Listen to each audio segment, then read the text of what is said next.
Kumusta uli mga pre? Nandito tayo ngayon sa Isola Vista Resort. Itutour natin ang lugar na to para mabigyan tayo ng idea kung gaano siya kaganda. Pwede na ba ito para sa barkada at kaibigan. At medyo nakakapagod din at medyo masyadong mainit sa labas pero masarap maligo. Tara na!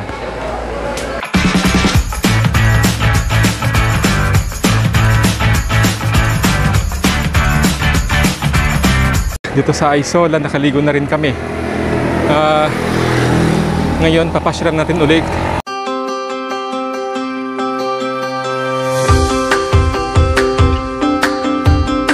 Ito ang kanilang Isola entrance. Yan, parang marami naghihintay na tao. Ito ang baba. Bababa muna tayo.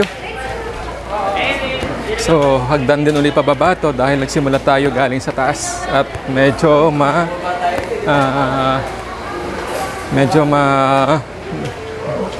mataas siya. Ang entrance ay galing sa taas at pupunta sa baba. So, ito ang mga iba't ibang kabana meron. May mga kabana rates din sila at saka for family. Tingnan natin kung paano tayo makakakuha ng pwesto dito. Pero kasi wala naman, nako, tingnan ko may pwesto kasi may kanya-kanyang pwesto mga tao dito. Yan, makikita natin may mga tibang pool. So dati nakapag-stay na kami dyan sa mga banderitas na yan. Tapos ito ay seawater ito, tubig dagat din, tubig alat. Tapos mayroon doon maliit na jacuzzi pool, tubig dagat din yon. Tapos so, mukhang masaya mga tao dito.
Medyo mas maliit, modern ang design, tapos marami siyang hagdan pababa. Okay na rin, pwede na rin para tayong namamasyal lang. Kung gusto niyo mamasyal dito tsaka ng mga barkada tsaka mga pamilya nyo, pwede yung family dito, especially ngayon bakasyon. At pwede na rin ang mga dalhin nyo, ang bisita nyo, mga turista gusto mamasyal sa Batangas.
Dito naman, kung nakaharap ka sa structure, hanggang second floor itong Isola.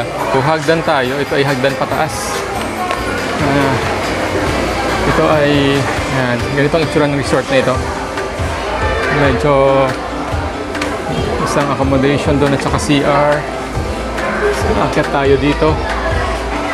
Papuntang taas.